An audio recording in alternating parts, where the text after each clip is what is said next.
bem? Uhul, professora, última aula de Química do bimestre. Sim, gente, última aula de Química do bimestre, a última aula sobre tabela periódica, a última aula que vai, né, entrar também na nossa prova, não podemos esquecer, só porque a última aula não vai entrar na prova, ela vai entrar na prova sim, tá? Então, vemos aqui para finalizar a parte de tabela periódica. Então, nós vamos ver as propriedades periódicas e aperiódicas, tá? Vamos lá. As propriedades periódicas, né? São divididas em 5 tipos, tá? Que são propriedades que têm uma relação com a tabela periódica. Elas crescem num sentido da tabela periódica, tá? Então, as propriedades periódicas, as 5 principais, que são as 5 que mais caem no vestibular, são as 5 que a professora mais cobra na prova, são raio atômico, eletronegatividade, eletropositividade, energia de ionização, e afinidade eletrônica, certo? Essas são as 5 propriedades que mais caem na prova. Mas nós vamos ver todas as propriedades, tá? Vamos lá, vamos começar a ver uma a uma. Raio atômico. Professora, o que é o raio atômico? Raio a gente aprende em matemática, professora. Eu lembro muito bem que a gente aprende o raio de uma circunferência.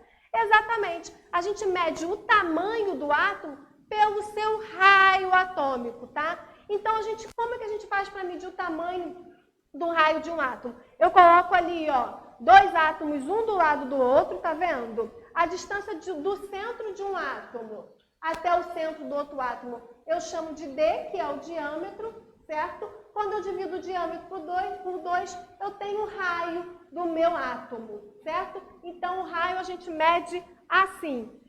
A gente mede o raio medindo a distância do centro ao centro de um átomo. Quando ele tem 2 átomos juntos, eu tenho a medida do centro até o centro do outro átomo, dividido por 2, é o raio atômico do meu átomo. O raio atômico, como eu já falei para vocês, ele mede o tamanho do átomo, né? Vocês acham, por acaso, que todos os átomos têm o mesmo tamanho, gente? Claro que não. Nós temos bolinhas pequenininhas, são átomos pequenininhos. Nós temos bolinhas grandes, que são os átomos grandes, tá? Então, os raios são diferentes. Nós temos átomos pequenos e átomos grandes. Como é que o raio atômico cresce na tabela periódica, gente? Coloquei a setinha aqui para indicar para vocês. Quanto mais para baixo, certo? Mais para baixo, maior o raio atômico, tá? Então, quanto mais para baixo, maior o raio atômico.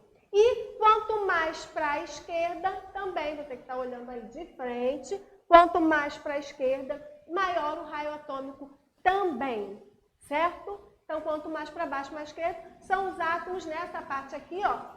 Nessa parte aqui da tabela periódica, são os átomos que têm maior raio. Ou seja, do lado de cá, são os átomos que têm menor raio atômico. São os átomos menorzinhos, tá? Vamos lá. Energia de ionização. A energia de ionização é a energia necessária para você tirar um elétron do átomo, tá? Professor, para que eu quero tirar um elétron do átomo? Porque eu quero tirar porque o átomo quer fazer ligação. Então, ele quer tirar também. Não só sou eu que quero tirar, o elétron também quer perder. Então, a energia de ionização é a energia necessária para tirar um átomo. Um átomo não, gente. Um elétron do meu átomo, tá? E aí, essa energia cresce como na tabela periódica? Os elementos que estão mais daqui, ó, para a direita da tabela, são os elementos que eu preciso de mais energia para arrancar um átomo desse elemento na tabela periódica, tá? Arrancar um átomo, fiz meio com um átomo, né, gente? Arrancar um elétron. Elétron, tá? Não esqueça, elétron. Para você arrancar um elétron desse átomo, certo? Então, os elementos que estão mais para lá, eu preciso de mais energia para arrancar um elétron. Os elementos que estão mais para cá, eles querem doar elétron. A gente vai aprender isso em ligação química, tá? A gente vai ver que os elementos que estão mais para cá da tabela periódica, eles querem perder elétron. Então, eles querem perder, querem doar para todo mundo elétron. Então, eu não gasto muita energia para arrancar um elétron dele, certo? Existem, no máximo, 3 energias de ionização, tá? A primeira energia de ionização, gente, é a energia que a gente diz mais fraca. Para eu arrancar um primeiro elétron, eu gasto menos energia. Para eu arrancar um segundo elétron do mesmo átomo, eu já gasto um pouco mais de energia. Para eu tirar um terceiro elétron do mesmo átomo, eu gasto mais energia ainda, gente. É igualzinho na casa de vocês. Se você pede 10 reais para sua mãe na quinta-feira, para você lanchar no colégio, a sua mãe vai te dar mais fácil. Aí você pede mais 10 reais no dia seguinte. A sua mãe vai falar, mas eu te dei 10 reais ontem. E aí você vai ter que gastar mais energia para você conseguir arrancar mais 10 reais. Tá? No terceiro dia você pede mais 10 reais para sua mãe, sua mãe fala, caraca, eu já te dei 10 anteontem, 10 ontem, você ainda quer mais 10 hoje? Você vai precisar gastar mais energia para convencer a sua mãe de te dar esse dinheiro. Aqui é a mesma coisa. Quando eu arranco um primeiro elétron do átomo, eu gasto menos energia. Para eu arrancar outro, o átomo fala assim, poxa, tu já arrancou um, você quer tirar outro elétron de mim? Tá? Então eu vou gastar mais energia para arrancar esse elétron. Então a última, que eu só consigo no máximo tirar 3 elétrons de um átomo, a última energia é sempre aquela com maior intensidade. Bom, o que é eletroafinidade ou afinidade eletrônica? Se a energia de ionização é a energia para eu tirar um elétron, a eletroafinidade é a energia para eu colocar um elétron. E aí a gente aprende que a eletroafinidade é uma energia liberada, tá? Toda vez que a gente libera, que a gente coloca um elétron no átomo, a gente libera energia. Então, a eletroafinidade é a energia liberada, certo? Então, quando eu quero colocar um elétron dentro do meu átomo, o átomo libera energia para isso acontecer. E a gente chama de eletroafinidade ou afinidade eletrônica, certo? Como é que cresce a eletroafinidade ou afinidade eletrônica na tabela periódica? Da mesma maneira, ela cresce para lá, tá? Para a direita e para cima. Ou seja, os elementos que estão aqui são os elementos que têm a maior eletroafinidade. E os elementos que estão aqui embaixo são os elementos que possuem a menor eletroafinidade. Os gases nobres, estão vendo que eu coloquei aqui, ó, tá vendo? Uma faixa diferenciada. Por quê? Os gases nobres, eles não gostam de receber elétron. Então, eles não entram na eletroafinidade, tá, gente? Eles não gostam de receber elétron porque eles já são estáveis. Eles já têm 8 elétrons na última camada. Então, eles não gostam de receber elétrons. Bom, o que é a eletronegatividade? É a tendência em atrair elétrons. Tem alguns elementos na tabela periódica que eles gostam mais de elétron do que outros, tá? E isso que a eletronegatividade estuda. Tem elementos que gostam mais de elétron e tem elementos que não gostam tanto. Fala assim, eu não quero não, para mim é indiferente, tá? Mas tem elementos que ficam, eu quero elétron, eu quero elétron, eu quero elétron. Então, isso que é a eletronegatividade. Como é que ela aumenta na tabela periódica? Da mesma maneira que as outras duas propriedades. Para a direita são os elementos que têm maior eletronegatividade. São aqueles que querem muito ganhar elétron. E aqui são os elementos que falam, não quero ganhar muito não, tá? Então, deixa assim. Isso é eletronegatividade.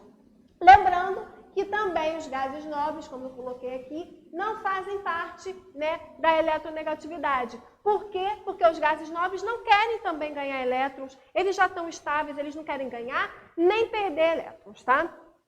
Então, vamos lá.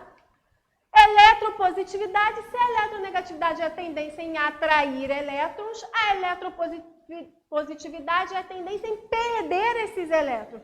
Tem gente que quer ganhar. Tem gente que quer perder. E, obviamente, como é que elas crescem na tabela periódica? Em sentidos contrários.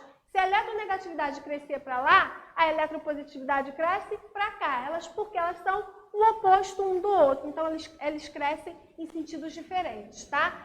Os elementos que querem se afastar de elétrons, querem perder elétrons, falam, eu não quero elétron, toma isso para você, são os elementos que estão mais no canto esquerdo da tabela periódica. Já esses elementos aqui, não, eles não querem perder, tá? Tanto, eles querem ganhar, tá? Então, são os elementos que têm a menor eletropositividade, certo? Bom, com isso nós estudamos as 5 principais propriedades periódicas, que são exatamente aquelas que eu vou cobrar em prova, tá? Deixo registrado aqui no vídeo que eu vou cobrar essas 5 específicas na prova, certo? Mas vamos ver as outras aqui. Eu também consigo relacionar o volume, né? O volume de um átomo, igual o volume de uma esfera, com a tabela periódica. Como é que esse volume cresce sempre para as laterais? Os elementos que estão mais nas laterais e mais para baixo são os elementos que têm maior volume dentro da tabela periódica. Densidade também. Quais são os elementos mais densos na tabela periódica? São os elementos do meio. Os elementos do meio, tá vendo? Que estão no meio aqui da tabela periódica são os elementos mais densos. São os elementos que estão no meio e mais para baixo são os elementos que têm a maior densidade. O que é densidade? É a relação entre massa e volume de um átomo, certo? Vamos lá, pontos de fusão e ebulição. Quais são os elementos dentro da tabela que têm o maior ponto de fusão e de ebulição? Bom, quanto mais para cima, nesse lado esquerdo da tabela periódica, quanto mais para cima, eu tenho os elementos que têm o ponto de fusão e ebulição maior.